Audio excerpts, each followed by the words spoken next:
3 ಬಾರಿ ಕರ್ನಾಟಕ ಪೊಲೀಸರಿಂದ ತಪ್ಪಿಸಿಕೊಂಡಂಥ ನಕ್ಸಲ್ ನಾಯಕ ವಿಕ್ರಮ್ ಗೌಡ 20 ಪ್ರಕರಣಗಳಲ್ಲಿ ಪೊಲೀಸರಿಗೆ ಬೇಕಾದಂಥ ವಿಕ್ರಮ್ ಗೌಡ ಮತ್ತು ಆತನ ಸಂಗಡಿಗರು ಇಲ್ಲೆಲ್ಲ ಸುತ್ತಾಡ್ತಾ ಇದ್ದಾರೆ ಅನ್ನುವಂಥ ಮಾಹಿತಿ ಪೊಲೀಸರಿಗೂ ಕೂಡ ಇತ್ತು. ಜೊತೆಗೆ ಈ ನಕ್ಸಲ್ ನಿಗ್ರಹ ದಳ ಇದೆಯಲ್ಲ ಅವ್ರಿಗೂ ಕೂಡ ಇತ್ತು.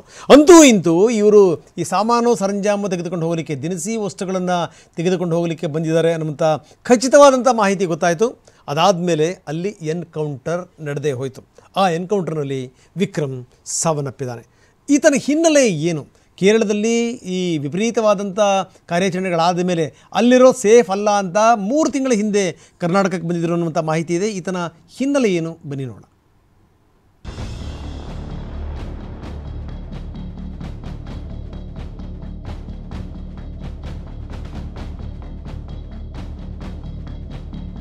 ವಿಕ್ರಮ್ ಗೌಡ, ನಕ್ಸಲ್ ನಾಯಕ ವಿಕ್ರಮ್ ಗೌಡ 2 ದಶಕ ಅಂದ್ರೆ ಭರ್ತಿ 20 ವರ್ಷ ಚಳ್ಳೆ ಹಣ್ಣು ತಿನ್ನಿಸಿದ.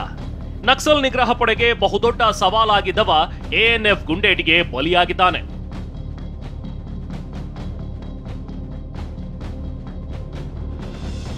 ರಾಜ್ಯದ most wanted Naxal leader finish.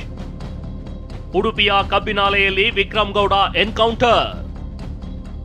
ಉಡುಪಿಯ ಕಬ್ಬಿನಾಲೆ ಹಚ್ಚ ಹಸುರಿನ ಅರಣ್ಯ ಪ್ರದೇಶ ಕೆಂಪಾಗಿದೆ. ನಕ್ಸಲರ ನೆತ್ತರು ಹರಿದಿದೆ. ಪೀತೆಬೈಲ್ ಬಳಿ ಕೂಂಬಿಂಗ್ ವೇಳೆ ನಕ್ಸಲ್ ನಿಗ್ರಹ ಪಡೆ ಮತ್ತು ನಕ್ಸಲರ ಮುಖಾಮುಖಿಯಾಗಿತ್ತು. 4 ನಕ್ಸಲರ ಮೇಲೆ ಎಎನ್ಎಫ್ ಫೈರಿಂಗ್ ನಡೆಸಿತ್ತು. ಈ ವೇಳೆ ಕಬ್ಬಿನಾಲೆ ಮೂಲದ ನೇತ್ರಾವತಿ ದಳದ ನಕ್ಸಲ್ ನಾಯಕ ವಿಕ್ರಮ್ ಗೌಡಗೆ ಗುಂಡೇಟು ತಗುಲಿ ಹತನಾಗಿದ್ದಾನೆ. ಹೆಬ್ರಿ ತಾಲೂಕಿನ ಕಬ್ಬಿನಾಲೆಯ ಪೀತೆಬೈಲ್ ಅರಣ್ಯದಲ್ಲಿ ನಕ್ಸಲ್ ಚಟುವಟಿಕೆಗಳ ಬಗ್ಗೆ ನಕ್ಸಲ್ ನಿಗ್ರಹ ದಳ ಪೊಲೀಸರಿಗೆ ಮಾಹಿತಿ ಲಭ್ಯವಾಗಿತ್ತು. ನಕ್ಸಲರ ವಿರುದ್ಧ ಎಎನ್ಎಫ್ ಕಾರ್ಯಾಚರಣೆ ಆರಂಭಿಸಿತ್ತು. ವಿಕ್ರಮ್ ಗೌಡ ಪೊಲೀಸರಿಂದ ಫೈರಿಂಗ್ನಲ್ಲಿ ಹತನಾಗಿದ್ರೆ ಈ ವೇಳೆ ಉಳಿದ 3 ನಕ್ಸಲರು ಪರಾರಿಯಾಗಿದ್ದಾರೆ. ಆ 3 ಪತ್ತೆಗೆ ಕಾರ್ಯಾಚರಣೆ ಮುಂದುವರೆದಿದೆ. ಕಳೆದ ವಾರ ರಾಜು ಮತ್ತು ಲತಾ ಮುಂಡಗಾರು ಅನ್ನೋ 2 ನಕ್ಸಲರು ಪೊಲೀಸರಿಂದ ತಪ್ಪಿಸಿಕೊಂಡಿದ್ರು. 2 ಪತ್ತೆಗಾಗಿ ಪೊಲೀಸ್ ಎಎನ್ಎಫ್ನಿಂದ ಕೂಂಬಿಂಗ್ ಆರಂಭಿಸಿತ್ತು. ನವೆಂಬರ್ 11ರಂದು ಸಂಜೆ ಯಮಗುಂಡಿ ಗ್ರಾಮಕ್ಕೆ ನಕ್ಸಲರು ಬಂದಿದ್ರು. ಆಗ ಪೊಲೀಸರು ಕೂಂಬಿಂಗ್ ಆರಂಭಿಸಿದ್ರು. ಮನೆಯೊಂದರಲ್ಲಿ ಗನ್ ಸಿಕ್ಕಿದ್ರಿಂದ ಕೂಂಬಿಂಗ್ ಮತ್ತಷ್ಟು ತೀವ್ರಗೊಂಡಿತ್ತು. ಕಳೆದ 1 ವಾರದಿಂದ ನಕ್ಸಲರಿಗಾಗಿ ಶೋಧ ನಡೆದಿತ್ತು. ಸುತ್ತಮುತ್ತ ವಿಕ್ರಮ್ ಗೌಡ ಸಕ್ರಿಯನಾಗಿದ್ದ. ಆತನ ಚಲನವಲನ ಮೇಲೆ ಪೊಲೀಸರು ನಿಗಾ ಇಟ್ಟಿದ್ದಾಗ ಇದ್ದಕ್ಕಿದ್ದಂತೆ ವಿಕ್ರಮ್ ಗೌಡ ಬರೋ ಬಗ್ಗೆ ಖಚಿತ ಮಾಹಿತಿ ಸಿಕ್ಕಿತ್ತು. ಪೊಲೀಸರು ಕಾರ್ಯಾಚರಣೆ ನಡೆಸಿದಾಗ ವಿಕ್ರಮ್ ಗೌಡ ಫೈರಿಂಗ್ ನಡೆಸಿದ್ದ.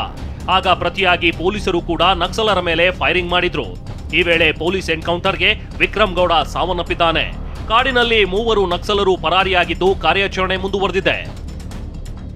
ವಿಕ್ರಮ್ ಗೌಡ ಜೊತೆಗೆ ವನಜಾಕ್ಷಿ, ಸುಂದರಿ ಸೇರಿ 3 ಉಗ್ರರಿರುವ ಶಂಕೆ ಇದೆ. ನೇತ್ರಾವತಿ ದಳದ ತಂಡದಲ್ಲಿ ವನಜಾಕ್ಷಿ, ಸುಂದರಿ ನಕ್ಸಲ್ ಚಟುವಟಿಕೆಯಲ್ಲಿ ಸಕ್ರಿಯರಾಗಿದ್ರು. ವಿಕ್ರಮ್ ಗೌಡ ಸೇರಿ 4 ಆಹಾರ ತರಲು ಬಂದಿದ್ದಾಗಲೇ ಎಎನ್ಎಫ್ ಎಸ್ಪಿ ಜಿತೇಂದ್ರ ನೇತೃತ್ವದಲ್ಲಿ ಕಾರ್ಯಾಚರಣೆ ನಡೆದಿದೆ.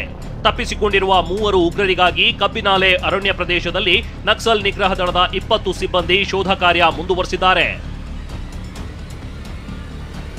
ಕೆಂಪು ಉಗ್ರ ವಿಕ್ರಮ್ ಗೌಡ 3 ರಾಜ್ಯದ ಪೊಲೀಸರಿಗೆ ಬೇಕಾಗಿದ್ದವನ ಹಿನ್ನೆಲೆ ಇಂಟ್ರೆಸ್ಟಿಂಗ್ ಆಗಿದೆ. ಕರ್ನಾಟಕ, ಕೇರಳ ಮತ್ತು ತಮಿಳುನಾಡು ಪೊಲೀಸರಿಗೆ ಮೋಸ್ಟ್ ವಾಂಟೆಡ್ ಆಗಿದ್ದ ಈ ವಿಕ್ರಮ್ ಗೌಡ ನಕ್ಸಲ್ ಚಟುವಟಿಕೆ ಸಂಬಂಧ ಹಲವು ಕೇಸ್ ಈತನ ವಿರುದ್ಧ ದಾಖಲಾಗಿವೆ. ಕುದುರೆಮುಖ ರಾಷ್ಟ್ರೀಯ ಉದ್ಯಾನವನ ವಿರೋಧಿ ಹೋರಾಟದ ವೇಳೆ ನಕ್ಸಲ್ ಚಳವಳಿಗೆ ವಿಕ್ರಮ್ ಗೌಡ ಧುಮುಕಿದ್ದ. ಹೋರಾಟದ ವೇಳೆ ಕರಾವಳಿ ಭಾಗದಲ್ಲಿ ವಿಕ್ರಮ್ ಗೌಡ ಟೀಮ್ ಕಟ್ಟಿದ್ದ. ಮಲೆನಾಡು ಭಾಗದಲ್ಲಿ ಮುಂಡಗಾಡು ಲತಾ ಟೀಮ್ ಆಕ್ಟಿವ್ ಆಗಿತ್ತು. ಕೇರಳದಿಂದ 2 ತಿಂಗಳ ಹಿಂದೆಯಷ್ಟೇ ಕರ್ನಾಟಕಕ್ಕೆ ಈ ನಕ್ಸಲರು ಆಗಮಿಸಿದ್ರು.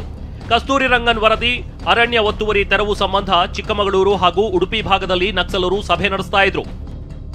ವಿಕ್ರಮ್ ಗೌಡ, ಮುಂಡಗಾಡು ಲತಾ, ಜಯಣ್ಣ, ವನಜಾಕ್ಷಿ ಈ 4 ನಕ್ಸಲರ ಸುಳಿವು ನೀಡಿದವರಿಗೆ 10 ವರ್ಷಗಳಿಂದಲೂ ಪೊಲೀಸರು 5 ಲಕ್ಷ ಬಹುಮಾನ ಘೋಷಿಸಿದ್ರು. ಈಗ ನಾಪತ್ತೆಯಾಗಿರೋ 3 ನಕ್ಸಲರ ವಿರುದ್ಧ ಸಾಕಷ್ಟು ಕೇಸ್ಗಳು ದಾಖಲಾಗಿದ್ವು. ನವೆಂಬರ್ 12ರಂದು ಜಯಪುರ ಪೊಲೀಸ್ ಠಾಣೆಯಲ್ಲಿ ಮುಂಡಗಾಡು ಲತಾ, ಜಯಣ್ಣ ಸೇರಿ 3 ವಿರುದ್ಧ ಎಫ್ಐಆರ್ ದಾಖಲಾಗಿತ್ತು. ಯುಎಪಿಎ ಕಾಯ್ದೆ ಸೇರಿದಂತೆ ಐಪಿಸಿ ಸೆಕ್ಷನ್ 329(4), 351(2), 61(2), 147 ಅಡಿ ಎಫ್ಐಆರ್ ದಾಖಲಾಗಿದೆ. ಬಿಎನ್ಎಸ್ ಕಾಯ್ದೆ 2 ಹಾಗೂ 25 ಆರ್ಮ್ಸ್ ಆಕ್ಟ್ ಅಡಿ ಬಿಎನ್ಎಸ್ ಕಾಯ್ದೆ 110(b), 13, 16, 18, 20 ಮತ್ತು 38 ಅಡಿ ಎಫ್ಐಆರ್ ಹಾಕಲಾಗಿದೆ.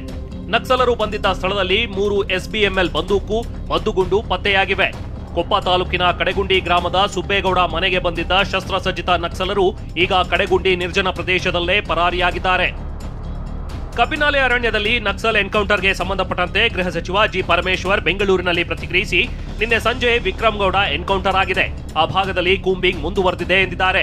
ತಕ್ಷಣ ಅವರು ಪೊಲೀಸ್ನವ್ರು ಬಂದು ಕಂಡ ತಕ್ಷಣ ಅವ್ರ ಮೇಲೆ ಫೈರ್ ಮಾಡಿದ್ದಾರೆ ಅಂತೇಳಿ ಹೇಳ್ತಿದ್ದಾರೆ. ಅದಕ್ಕಾಗಿ ಅವರು ಎನ್ಕೌಂಟರ್ ಮಾಡಬೇಕಾಯಿತು ಅಂತೇಳಿ ಎನ್ಕೌಂಟರ್ ಆಗಿದೆ. ಇನ್ನೂ ಒಂದಿಬ್ಬರು 3 ಜನ ಅವ್ರ ಜೊತೆಯಲ್ಲಿದ್ದವರು ತಪ್ಪಿಸ್ಕೊಂಡು ಹೋಗಿದ್ದಾರೆ ಅಂತ ಹೇಳಿ. ನಕ್ಸಲರು ಶರಣಾದ್ರೆ ಬದುಕಿಯಾರು, ಇಲ್ಲದಿದ್ರೆ ಒಂದಲ್ಲ ಒಂದು ದಿನ ಪೊಲೀಸರ ಗುಂಡೇಟಿಗೆ ಬಲಿಯಾಗಲೇಬೇಕು. ಉಡುಪಿಯಿಂದ ಪ್ರಜ್ವಲ್ ಜೊತೆ ಈರಣ್ಣ, TV9